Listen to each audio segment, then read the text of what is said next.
Kannada cinema का एक ऐसा सुपरस्टार जिसने हमेशा ऑडियंस के दिलों पर राज किया। भले ही आज वो इस दुनिया में हमारे बीच में नहीं है, लेकिन आज भी हमारा दिल ये मानने को तैयार नहीं होता कि पुनीत राजकुमार सर अब हमारे साथ नहीं है। कहीं ना कहीं आज भी यही एहसास होता है कि अप्पू सर आज भी हमारे आसपास ही हैं। वीडियो शुरू करने से पहले मैं आपको एक छोटी सी बात बताना चाहता हूँ। आज यहाँ मैं जो बोलने वाला हूँ वो मेरे शब्द नहीं है, बल्कि इस चैनल के ओनर के जज्बात और इमोशंस हैं। आई नो कि मैं उन फीलिंग्स को बिल्कुल उसी गहराई के साथ शायद एक्सप्रेस ना कर पाऊँ, लेकिन मेरी पूरी कोशिश रहेगी कि उनकी बातों को बिल्कुल दिल से और क्लियरली आप तक पहुंचा सकूं। सच कहूं तो गाइज मैं ये सब बोलने वाला तो नहीं था, क्योंकि काफी सारी वीडियोस से मैं इस चैनल पर सिर्फ वॉइस देता हुआ आ रहा हूं। लेकिन जब इस वीडियो की स्क्रिप्ट मेरे पास आई और मैंने उसे पढ़ा, तब एक बात बिल्कुल क्लियर हो गई थी। ये स्क्रिप्ट सिर्फ लिखी नहीं गई है, बल्कि पूरे दिल से महसूस करके लिखी गई है। पुनीत सर के लिए जितना प्यार, रेस्पेक्ट और इमोशंस हो सकते थे, वो सब इस स्क्रिप्ट में उतार दिए गए हैं। अब बिना ज्यादा बातें किए हुए वीडियो को स्टार्ट करते हैं। तो पुनीत राजकुमार सर एक ऐसे सुपरस्टार थे जिनको आज भी ऑडियंस उतना ही प्यार और सपोर्ट देती है जितना कि उनके करियर के बेस्ट फेज में उनको देते हुए आई थी। वो सिर्फ एक्टर नहीं बल्कि लेजेंडरी स्टार थे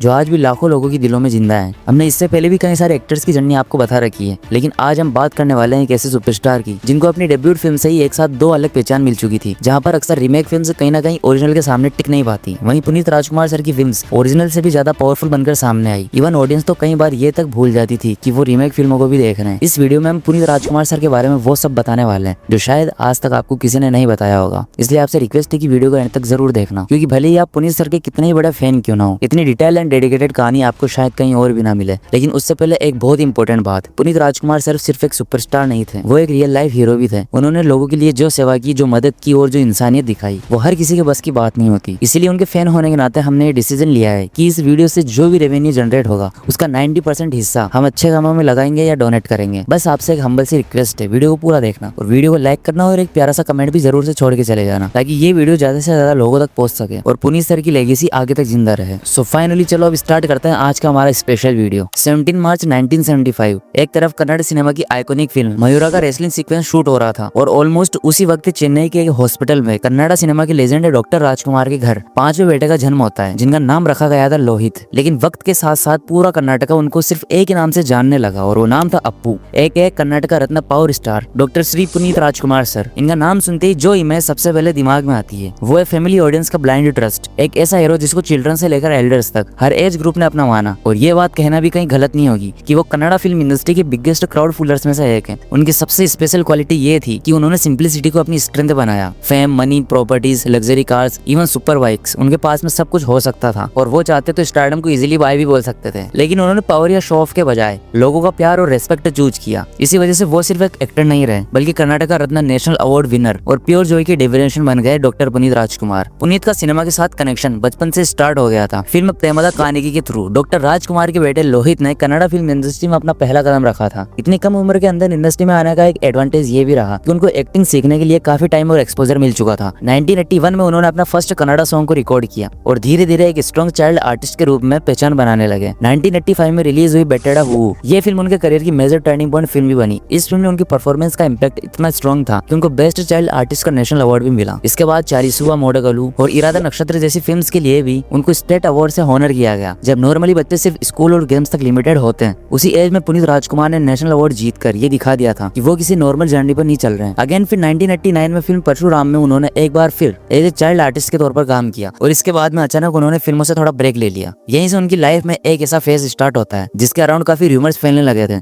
लोग पूछने लगे कि अप्पू कहाँ चले गए, वो क्या कर रहे हैं, स्क्रीन पर क्यों नहीं दिख रहे हैं। रियलिटी ये थी कि वो उस टाइम इंटेंशनली लाइमलाइट से दूर रहकर लाइफ को ऑब्जर्व कर रहे थे और वो सीख रहे थे। इस पीरियड में उन्होंने चमराज नगर और कनकपुरा जैसे एरियाज के अंदर ग्रेनाइट बिजनेस भी स्टार्ट कर दिया था। ये वो फेज था जहाँ पर उन्होंने स्टार किड होने का शॉर्ट का यूज करने के बजाय ग्राउंड से जुड़कर रहना चूज किया। ईयर 1993 में पुनीत राजकुमार सर ने इंडस्ट्री में एक नए रोल में एंट्री ली। उन्होंने अपने फादर के होम बैनर के अंडर फिल्म नावी बारा नामा गिब्बारू में ऑफ स्क्रीन काम करना शुरू किया। वज्रश्री कॉम्बाइंस में एक नॉर्मल क्रू मेंबर की तरह काम करते हुए उन्होंने समझा कि सिनेमा सिर्फ एक्टिंग नहीं होता, बल्कि लाइट्स, शॉट्स, सेट्स और प्रोडक्शन जैसे मल्टीपल एलिमेंट्स का कंबाइंड एफर्ट होता है। कैमरे के पीछे ये एक्सपीरियंस उनके करियर के लिए एक स्ट्रॉन्ग फाउंडेशन बन चुका था। फुल टाइम टाइम एक्टिंग में वापस आने से पहले उन्होंने और भी बिजनेस ट्राई किए, लेकिन कैमरे के साथ में उनका इमोशनल कनेक्शन कभी भी ब्रेक नहीं हुआ। ये पूरा फेज पुनीत राजकुमार को सिर्फ एक स्टार से नहीं बल्कि एक ग्राउंडेड इंसान बनाता है। फेम से दूर रहना, काम की वैल्यू समझकर और रियल लाइफ को क्लोजली देखकर उन्होंने अपनी आगे की जर्नी का बेस रेडी किया, और यहीं से उनकी लाइफ का वो चैप्टर शुरू होने वाला था जहाँ पर वो सिर्फ सक्सेसफुल एक्टर नहीं बल्कि लोगों के दिलों से वो जेन्युइनली कनेक्ट करने वाले स्टार बनने जा रहे थे। जब पुनीत राजकुमार सर स्क्रीन से थोड़े टाइम के लिए दूर रहे तब उनके अराउंड काफी र्यूमर सर्कुलेट होने लगे। लोग बोलने लगे कि वो चमराजा नगर में ग्रेनाइट बिजनेस कर रहे हैं, जबकि रियलिटी ये थी कि वो कनकपुरा साइड काम कर रहे थे। इस टाइप के एज्यूमशन उनके लिए सरप्राइजिंग थे क्योंकि उन्हें क्लियरली पता था कि वो क्या कर रहे हैं। बिजनेस में प्रॉफिट और लॉस दोनों नॉर्मल होते हैं और इस फेज में उन्होंने ये दोनों एक्सपीरियंस भी किया था। पुनीत राजकुमार ने उस दौरान कई नए बिजनेस स्टार्ट भी किए, लेकिन हर जगह सक्सेस नहीं मिली और कुछ जगह फाइनेंशियल लॉस भी हुआ। साथ ही उन्होंने कंप्यूटर कोर्सेज, सिनेमा कैमराज और टेक्निकल इक्विपमेंट जैसे एरियाज में हेवी इन्वेस्टमेंट भी किया जो उनके फ्यूचर प्लान्स का हिस्सा था। इस पूरे टाइम वो लाइमलाइट से दूर रहे, फैंस के सामने कम आए, लेकिन इंटरनली वो अपने नेक्स्ट मूव के लिए रेडी हो रहे थे। 2002 में फिल्म अप्पू आती है और इसी फिल्म के साथ में उनका एक प्रॉपर कमबैक हुआ। ये मूवी स्टेट ब्लॉकबस्टर साबित हुई। इसी फिल्म के बाद शिवा राजकुमार जो कि उनके बड़े भाई हैं, उन्होंने अप्पू सर को पावर स्टार का टाइटल दिया एंड उनके फैंस और ऑडियंस इनको अप्पू के नाम से जानने लगे और उनको एक ही फिल्म से दो नाम मिल चुके थे, पावर स्टार एंड अप्पू। इस पॉइंट तक पुनीत राजकुमार ज्यादातर लोगों के लिए डॉक्टर राजकुमार के बेटे के रूप में जाने जाते थे, लेकिन अप्पू के बाद उनकी एक इंडिपेंडेंट आइडेंटिटी बन चुकी थी। इस फिल्म का इम्पैक्ट इतना स्ट्रॉन्ग रहा कि इसे तमिल में धूम, बंगाली में हीरो और बांग्लादेशी बंगाली में प्यारी हमारे प्यारी के नाम से रीमेक भी किया गया। स्कूल मास्टर और अनुरागा आरालिथु के बाद अप्पू उन कन्नड़ा फिल्म्स में शामिल हो गए जो सबसे ज्यादा लैंग्वेजेस में रीमेक हुई। इस फिल्म के थ्रू रक्षिता ने अभी कन्नड़ा फिल्म इंडस्ट्री में डेब्यू कर लिया था। और हाँ, एक और इम्पोर्टेंट बात जो कि ये कि अप्पू एक ओरिजिनल फिल्म नहीं है बल्कि रीमेक है 2000 की पवन कल्याण स्टारर फिल्म बद्री की। लेकिन अप्पू में पुनीत राजकुमार सर की परफॉर्मेंस एंड पूरी जगन्नाथ का डायरेक्शन एकदम टॉप लेवल का था, जिस कारण अप्पू फिल्म बद्री से भी ज्यादा सक्सेसफुल साबित होती है और ये उन फिल्मों में से एक बन चुकी थी जिसको ऑडियंस ने ओरिजिनल से भी ज्यादा पसंद किया है। वर्ल्ड 2003 में रिलीज हुई फिल्म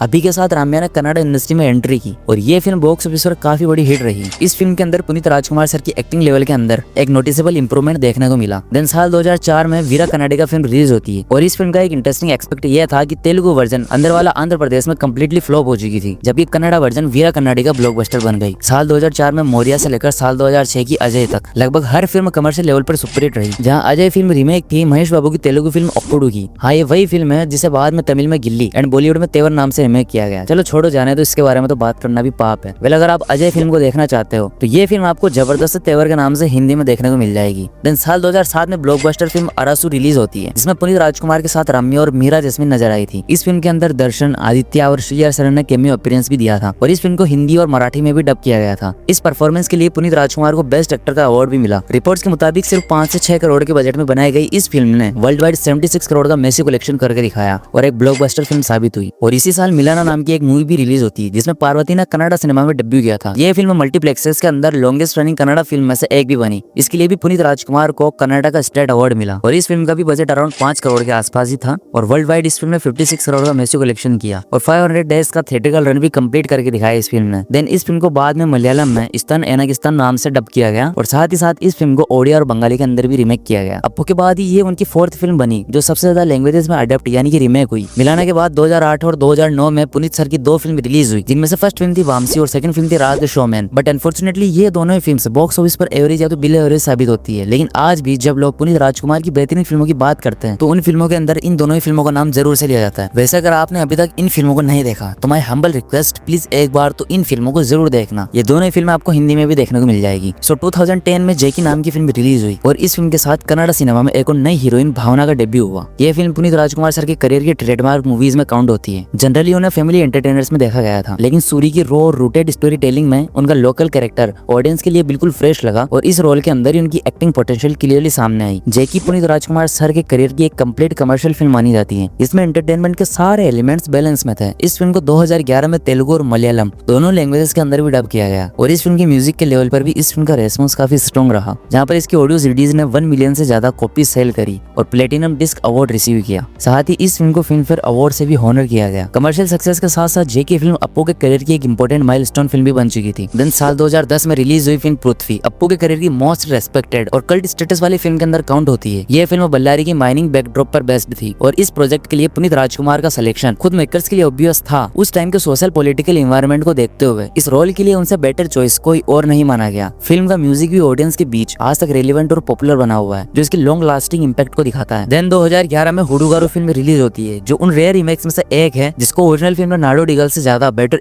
एग्जीक्यूशन के लिए जाना गया। सिर्फ पुनीत राजकुमार ही नहीं बल्कि योगेश, श्रीनागरा किट्टी, रंगयाना रघु और राधिका पंडित जैसे एक्टर्स के परफॉर्मेंस ने फिल्म को एक स्ट्रॉन्ग एंसिबल मूवी बना दिया था। ये रीमेक फिल्म क्वालिटी के मामले में बेंचमार्क बन गई थी। वेल अप्पू सर की उसी साल एक और फिल्म आती है पारामाथम के नाम से, लेकिन ये मूवी ऑडियंस एंड क्रिटिक्स को कुछ खास पसंद नहीं आई। जहाँ फिल्म को 7 करोड़ के बजट में बनाया गया था और फिल्म में सिर्फ 8 से 10 करोड़ का कलेक्शन किया और ये मूवी एवरेज साबित हुई। लेकिन अगेन 2012 में 2 फिल्म रिलीज होती है, जहाँ फर्स्ट थी अन्ना बॉन्ड एंड सेकंड फिल्म थी यारी गुगाडली। बात करें अन्ना बॉन्ड फिल्म की तो ये फिल्म करीब 8 करोड़ के बजट में बनी थी, बट उस साल जब अन्ना बॉन्ड फिल्म रिलीज होती है तब ये सिर्फ एक फिल्म नहीं थी बल्कि बॉक्स ऑफिस बैटल थी। मई डे पर एक तरफ अप्पू सर की मास एक्शन एंटरटेनर अन्ना बॉन्ड और दूसरी तरफ उपेंद्र की कन्नड़ सिनेमा की पहली 3D फिल्म कतरी वीरा सुरा सुंदरा रंगी। दोनों फिल्में बड़े स्टार की फिल्म थी, सेम टाइम के आसपास रिलीज हुई, जिस कारण स्क्रीन से डिवाइड हो गए थे और ऑडियंस कंफ्यूज हो गई थी। इसी क्लेश का असर अन्ना बॉन्ड की बिजनेस पर भी पड़ा, वरना एक्सपेक्टेशंस का लेवल काफी ज्यादा था। एनीवेज 12 करोड़ का कलेक्शन करके जहां अन्ना बॉन्ड को एवरेज का टैग मिला, वहीं कतरी वीरा सुरा सुंदरा रंगी 16 करोड़ का कलेक्शन करके सुपरहिट साबित हुई। और रही बात यारे गुगाडली फिल्म की तो ये मूवी एक रीमेक फिल्म थी तमिल फिल्म पोराली की। 10 करोड़ में बनने वाली इस फिल्म ने 20 से 25 करोड़ का कलेक्शन किया और बॉक्स ऑफिस पर हिट साबित हुई। फिर आता है साल 2014, जहां पुनीत राजकुमार सर की पावर सिर्फ स्क्रीन पर ही नहीं बल्कि रिलीज से पहले भी काफी डिस्कशंस में रही। इस मूवी का पहला टाइटल राजा कुमारा रखा गया था, लेकिन लीगल इश्यूज की वजह से टाइटल चेंज करना पड़ा। उसके बाद फिल्म का नाम अश्वत्थामा डिसाइड हुआ, पर वहां भी कॉपीराइट प्रॉब्लम आ गई थी। आखिर में पुनीत राजकुमार सर ने खुद पर्सनली इन्वॉल्व होकर इस इशू को रिजोल्व करवाया और फाइनली टाइटल पावर लॉक हुआ। बात करें इस फिल्म के बारे में तो ये मूवी रीमेक थी महेश बाबू सर की फिल्म दुकुडू फिल्म की। 50 करोड़ का कलेक्शन करके पावर उस साल की टॉप हाईएस्ट ग्रोसिंग फिल्म साबित हुई। उसके अलावा फिल्म ने 100 डेज तक का अपना थिएटर का रन भी कंप्लीट करके रिकॉर्ड भी क्रिएट किया था। वहीं दूसरी तरफ निन्ने डाले फिल्म भी उसी साल रिलीज हुई थी। इसने रिलीज के दिन रिकॉर्ड तोड़ ओपनिंग दी। लगभग डे 1 पर इस फिल्म ने 2.5 करोड़ का कलेक्शन किया, जो कि उस टाइम पर कन्नड़ सिनेमा के लिए एक बड़ी अचीवमेंट मानी जाती थी। बट अनफॉर्चुनेटली स्ट्रॉन्ग ओपनिंग के बाद भी वर्ल्ड ऑफ माउथ में उतने कनेक्ट नहीं कर पाई और कलेक्शंस ग्रेजुअली ड्रॉप हो गए। ये एक परफेक्ट एग्जांपल है कि सिर्फ ओपनिंग नहीं बल्कि कंटेंट ही लॉन्ग रन डिसाइड करता है। वेल साल 2016 में पुनीत राजकुमार सर की चक्रव्यूह फिल्म रिलीज होती है। लगभग 10 करोड़ के बजट के अपोजिट ये फिल्म 34 करोड़ का कलेक्शन करके ये मूवी हिट साबित होती है। और उसी साल रिलीज हुई डूड माने हुडगा 18 करोड़ के अपोजिट 38 करोड़ का वर्ल्ड वाइड कलेक्शन करके सुपरहिट फिल्म साबित होती है। 2017 में संतोष आनंदरम के डायरेक्शन में बनी फिल्म राजा कुमारा रिलीज होती है। फैमिली इमोशंस और सोशल वैल्यूज पर बेस्ड ये फिल्म ऑडियंस के साथ डीपली कनेक्ट हुई और बॉक्स ऑफिस पर ब्लॉकबस्टर साबित हुई। KGF के रिलीज होने तक ये कन्नड़ सिनेमा की हाईएस्ट ग्रोसिंग फिल्म रही। इस फिल्म ने मल्टीप्लेक्स हिस्ट्री में भी रिकॉर्ड बनाया, जहाँ पर सिर्फ 6 वीक्स में 6000 शोज कंप्लीट करके और 87 डेज में 6587 शोज का माइलस्टोन अचीव भी किया। इस फिल्म को फिल्म फेयर और कर्नाटक स्टेट अवार्ड दोनों से ऑनर किया गया। और इसी साल आई अप्पू सर की एक और फिल्म अंजनी पुत्र को भी ऑडियंस और क्रिटिक्स की तरफ से अच्छा रेस्पॉन्स देखने को मिलता है। वैसे तो ये फिल्म रीमेक थी पूजाई फिल्म की, जिसमें उनके बेस्ट फ्रेंड पुरचित हलपति विशाल सर ने काम किया था एज लीड हीरो। और इस फिल्म के बारे में भी पुनीत सर को विशाल सर ने सजेस्ट किया था कि तुमको ये फिल्म करनी चाहिए बिकॉज इस रोल में तुम मेरे से भी ज्यादा परफेक्ट लगोगे। और ऐसे स्टेटमेंट काफी कम देखने को मिलते हैं, जहाँ पर कोई ओरिजिनल फिल्म का एक्टर खुद से ज्यादा उनकी रीमेक फिल्म की तारीफ करते हुए नजर आता है। फिर आता है साल 2018। इस साल इनकी कोई भी फिल्म रिलीज नहीं होती है सोलो लीड हीरो, लेकिन इसी साल आई एक Kannada film Humble Politician Nograj में इन्होंने as a guest appearance voice over दिया था। लेकिन नेक्स्ट ईयर 2019 में इनकी नस्सारवा भौमा फिल्म रिलीज होती है। सॉरी नाम थोड़ा बड़ा है, आई होप मैंने ठीक से लिया होगा। ये मूवी एक हॉरर कॉमेडी फिल्म थी जिसमें पुनीत राजकुमार के अपोजिट अनुपमा एंड रचिता राम देखने को मिले। 25 करोड़ के बजट में बनी इस फिल्म ने 45 करोड़ का कलेक्शन किया और बॉक्स ऑफिस पर यह मूवी कमर्शियली सक्सेसफुल साबित हुई। और इसके बाद रिलीज हुई फिल्म पड्डे होली और ये मूवी एक रीमेक थी तमिल मूवी मिसाए मुरुक्कू का। बट मैं आपको बता देता हूँ कि ये मूवी पुनीत राजकुमार सर की मूवी नहीं थी, बल्कि इस मूवी में इनका एक स्पेशल कैमियो अपीयरेंस था। फिर साल 2021 में फिल्म आई युवराथना, जिसमें पुनीत राजकुमार सर के साथ डाली धनंजय भी देखने को मिलते हैं। 25 करोड़ के बजट के अगेंस्ट फिल्म ने 40 करोड़ का कलेक्शन किया और ये मूवी भी कमर्शियली सक्सेस साबित हुई। 29 अक्टूबर 2021।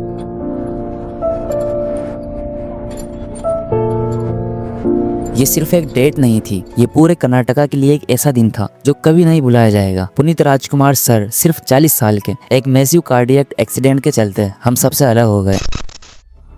और जब ये न्यूज़ हम सबके सामने आती है तो किसी को यकीन ही नहीं हुआ था, क्योंकि अप्पू सर हमेशा लगते थे जैसे हमेशा रहेंगे। स्क्रीन पर वो एनर्जी और पॉजिटिविटी का सोर्स थे और वो रियल लाइफ में भी उतने ही वार्म थे और उतने ही इंस्पायरिंग। फैंस उनके जाने से सिर्फ रोए नहीं, पूरे स्टेट में एक खालीपन सा महसूस हुआ।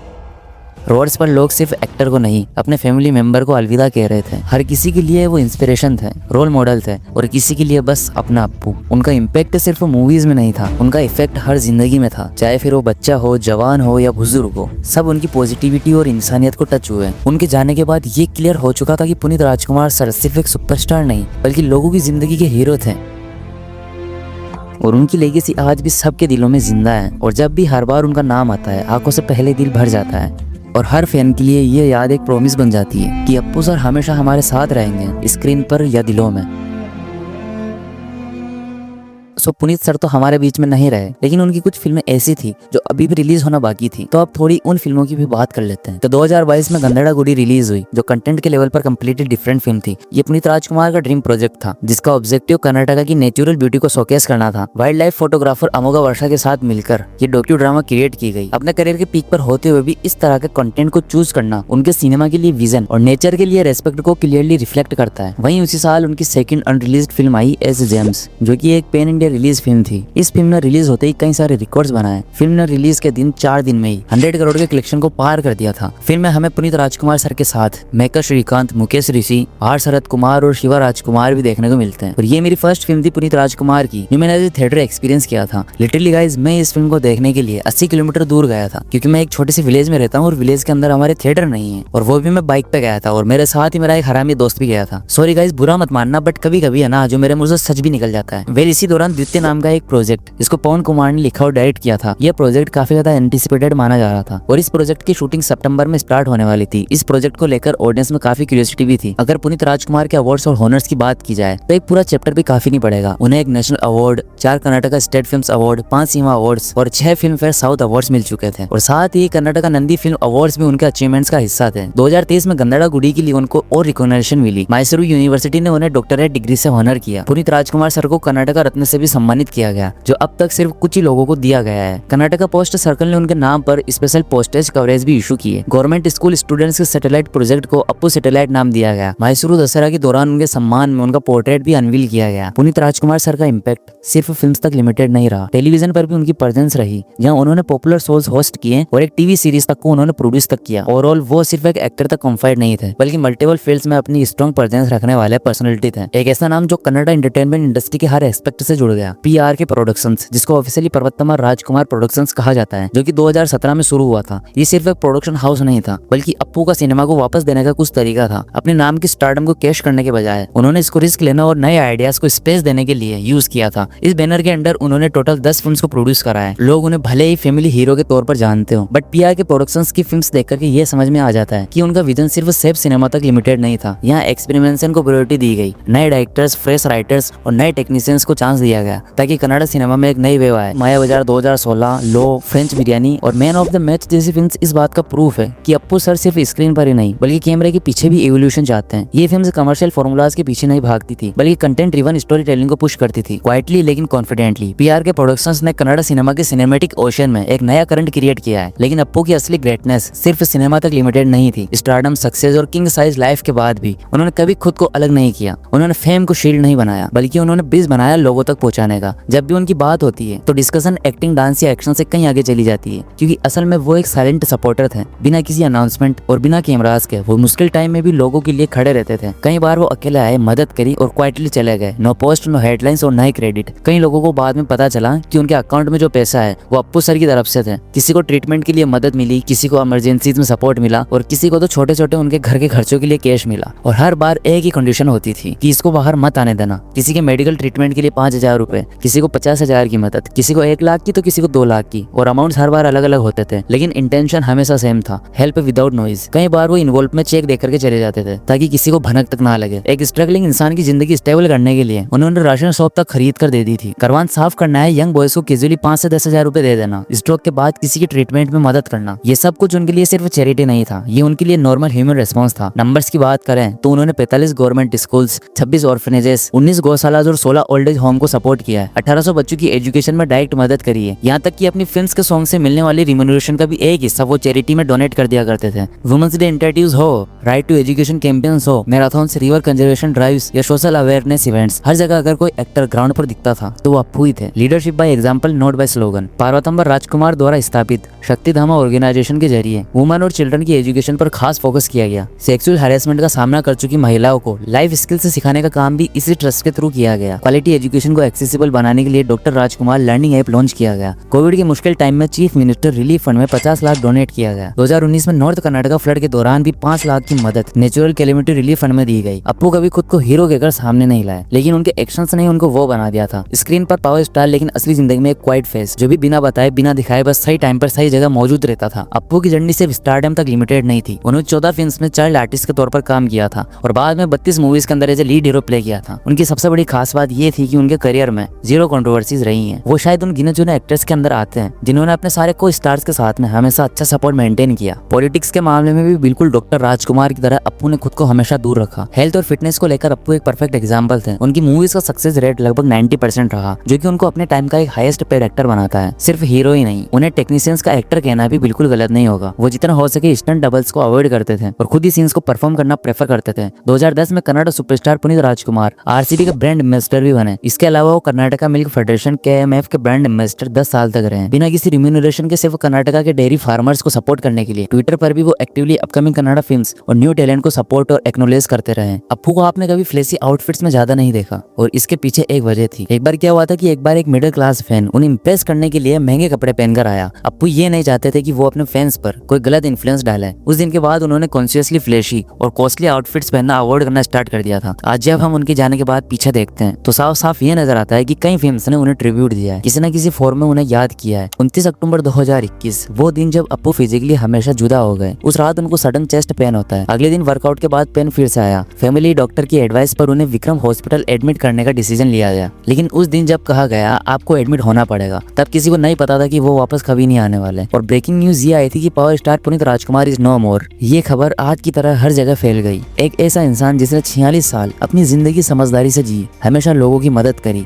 और चेहरे पर मुस्कान के साथ जिंदगी जीता रहा। अपने बच्चे, अपने लव्ड वंस, अपना स्टेट और पूरा देश सबको पीछे छोड़कर जाना पड़ा। इस लॉस ने हर किसी को गहरी उदासी में डाल दिया था। पुनीत राजकुमार की जाने के बाद 7 लोगों ने सुसाइड कमिट किया और 3 लोगों की डेथ कार्डियक अरेस्ट से हुई, जो उनकी फैंस की इमोशनल अटैचमेंट को दिखाता है। फाइनल व्यूइंग के दौरान जब अप्पू कंतीरवा स्टेडियम में थे तो 25 लाख से ज्यादा फैंस उनके लास्ट दर्शन के लिए आए थे। अप्पू ने अपनी आंखें डोनेट की थी। आज उनका शरीर हमारे बीच नहीं है, लेकिन उनकी आंखों ने 4 लोगों को रोशनी दी। उनका आई डोनेशन से इंस्पायर होकर नारायणा नेत्रालय को सिर्फ 1 साल में 85,000 आई डोनेशन प्लेज मिले, जबकि पहले 28 सालों में 65,000 प्लेज ही मिले थे। ज्यादातर लोग पुनीत राजकुमार सर को पावर स्टार के नाम से जानते हैं, लेकिन सच ये कि वो सिर्फ एक सुपरस्टार नहीं थे, वो एक जनरली गुड ह्यूमन बीइंग थे। स्क्रीन पर उनका स्टारडम क्लियरली दिखता था, लेकिन स्क्रीन के बाहर जो काम वो क्वाइटली कर रहे थे उसकी कभी पब्लिसिटी नहीं की। उनका ये मानना था कि अगर लाइफ ने तुम्हारे को इतना सब कुछ दे रखा है तो सोसाइटी को वापस देना एक चॉइस नहीं बल्कि रिस्पॉन्सिबिलिटी बन जाती है। इसी सोच के साथ अपनी माँ पार्वतम्मा राजकुमार के साथ मिलकर पुनीत सर ने शक्तिधामा जैसे इंट्रोड्यूस को सपोर्ट किया। शक्तिधामा एक ऐसा सेफ स्पेस था यहाँ पर अंडर प्रिविलेज लड़कियों और महिलाओं को सिर्फ शेल्टर ही नहीं मिलता था, बल्कि एजुकेशन, लाइफ स्किल्स, डिसिप्लिन और सेल्फ कॉन्फिडेंस भी दिया जाता था। पुनीत सर का रोल सिर्फ फाइनेंशियल सपोर्ट तक लिमिटेड नहीं था, वो एक्टिवली इन्वॉल्व रहते थे। बच्चों से मिलना, उनकी प्रोग्रेस देखना और उनके फ्यूचर को लेकर कॉन्सर्न रहना, ये सब उनके लिए नॉर्मल बात थी। आज कई लड़कियां अपनी जिंदगी खुद के पैरों पर जी रही हैं और इसी वजह से अप्पू सर उनके लिए सिर्फ एक एक्टर नहीं बल्कि एक गार्जियन थे। पुनीत सर का एक सिंपल सा रूल था, रियल चैरिटी वो होती है जिसका एडवर्टीजमेंट ना हो। इसी वजह से उनके कई डोनेशंस पब्लिक के सामने कभी आ ही नहीं पाए। रिपोर्ट्स और क्लोज सर्कल्स के अकॉर्डिंग वो ऑर्फनेज, ओल्ड एज होम्स और गौशाला को अपनी पर्सनल इनकम से क्वाइटली सपोर्ट करते थे, बिना किसी प्रेस कॉन्फ्रेंस, बिना किसी PR और बिना किसी कैमरा के। उनके लिए हेल्प करना हेडलाइन बनने का जरिया नहीं था बल्कि एक नॉर्मल ह्यूमन ड्यूटी थी। राजकुमार फैमिली में आई डोनेशन एक परंपरा रही है और पुनीत सर ने भी अपनी डेथ के बाद अपनी आंखें दान करके उस ट्रेडिशन को आगे बढ़ाया। उनका आई डोनेशन का इम्पैक्ट इतना पावरफुल था कि कर्नाटका से लेकर पूरे देश तक लोगों के बीच आई डोनेशन को लेकर अवेयरनेस बढ़ी और कई लोगों ने इस नोबल कॉज के लिए प्लेज किया। ये सिर्फ एक एक्ट नहीं था बल्कि एक मैसेज था कि लाइफ के बाद भी किसी को रोशनी दी जा सकती है। कोविड के थर्ड टाइम में जब पूरा देश स्ट्रगल कर रहा था और डेली वेज वर्कर्स और पुअर फैमिलीज के लिए सिचुएशन वर्स्ट हो चुकी थी, तब भी पुनीत सर ने रिलीफ फंड्स और ह्यूमैनिटेरियन कॉजेज के लिए डोनेट किया। और फिर वही बात, बिना कैमरा, बिना शो ऑफ और बिना किसी क्रेडिट के। इसलिए जब लोग कहते हैं कि पुनीत राजकुमार सर एक पावर स्टार थे, तो वो सिर्फ उनकी स्क्रीन इमेज की बात नहीं कर रहे होते, वो एक ऐसे इंसान को याद कर रहे होते हैं जिन्होंने पावर का यूज फेम के लिए नहीं बल्कि ह्यूमैनिटी के लिए किया था। सबसे इमोशनल मोमेंट तब आया